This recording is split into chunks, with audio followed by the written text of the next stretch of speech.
तो प्यारे बच्चों, आज एक बार फिर हम लेकर आए हैं प्रीपोजिशन यूज अब, ऑन, ओवर एंड एवर। इसको यूज पढ़ते हैं, इसको पढ़ते हैं अब, on, over and ever. Use कहाँ पढ़ते हैं और यूज कहाँ पढ़ते हैं, जरा इसको हम समझ लें। जब कोई भी वर्ड वर्ब होगा, यूएसई वर्ब है, तो इसका मतलब होगा प्रयोग करना। वही स्पेलिंग है यूएसई नाउन, तो इसका मतलब हो जाएगा प्रयोग। स्पेलिंग सेम रहता है परंतु प्रोनाउंसिएशन चेंज हो जाता है।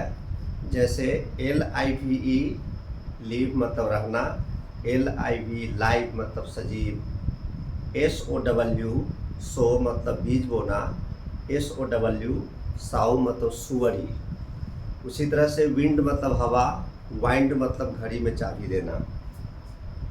जैसे कि लिखा हुआ है WIND, इसको विंड पढ़ते हैं, इसका मतलब हो जाएगा हवा।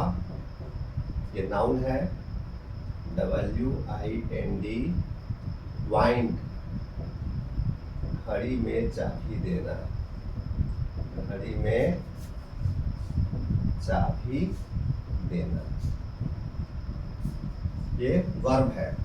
तो इस तरह का जो भी वर्ड है स्पेलिंग सेम रहता है परंतु प्रोनाउंसिएशन चेंज हो जाता है। इसको अंग्रेजी में कहते हैं सटल्टीज ऑफ इंग्लिश। स्पेलिंग वही रहता है परंतु प्रोनाउंसिएशन चेंज हो जाता है। जैसे कि लीव है LIV, तो इसको लीव पढ़ते हैं, इसको लाइव पढ़ते हैं। जब लीव पढ़ेंगे तो लीव मतलब रहना और लाइव माने सजीव। टेलीविज़न के कॉर्नर पर भी जब टेलीकास्ट चलते रहता है मैच या कुछ भी प्रोग्राम, तो वहाँ पर लिखा रहता है कॉर्नर पर लाइव चल रहा है। तो लाइव का मतलब सजीव होता है और लीव का मतलब रहना होता है। तो ये हम बताया है, यूज आया है, इस पर इतना सारा एग्जाम्पल देना पड़ा। अभी हम चर्चा करेंगे ऑन, ओवर एंड एवर के बारे में।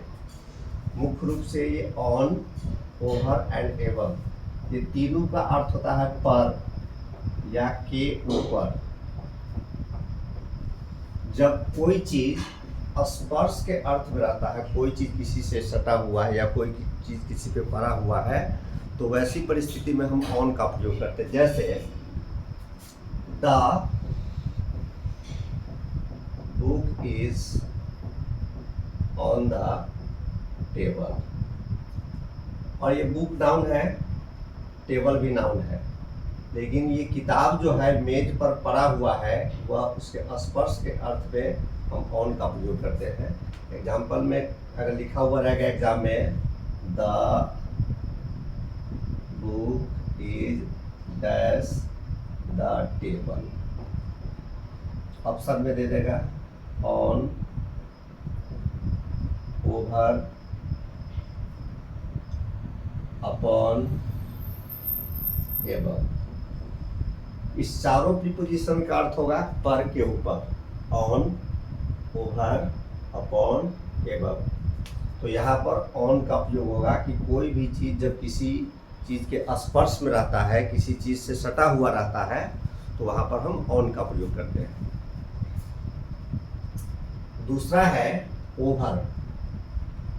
थोड़ा सा ऊपर जाए, जैसे पंखा मेरे माथे के ऊपर चल रहा है, या छाता जो हम लगाते हैं तो माथे के ऊपर रखते हैं, इतना ऊंचाई पर रहता है कि उसको हम टच कर सकते हैं। जैसे पंखा को भी टच कर सकते हैं, छाता को भी टच कर सकते हैं, तो उस अर्थ में ओवर का प्रयोग किया जाता है। जैसे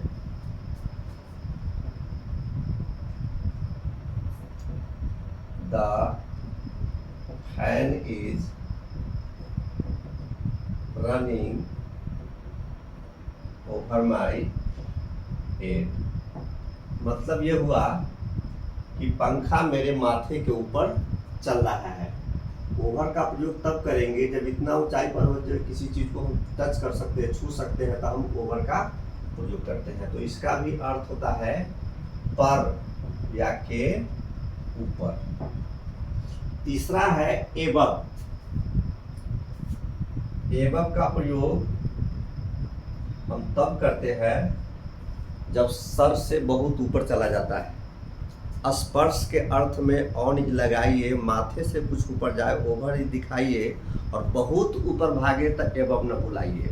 ये प्रीपोजिशन का ट्रिक है, समझना है इसको कि एबव जैसे इतना ऊंचाई पर हो जिसको हम छू नहीं सकते हैं, टच नहीं कर सकते, जैसे कि हेलीकॉप्टर है, ग्लाइडर है, हवाई जहाज है, पतंग है, चिड़िया है। जब मेरे माथे के ऊपर से उड़ता है तो हम इसका प्रयोग करते हैं। जैसे the bird is flying above my head.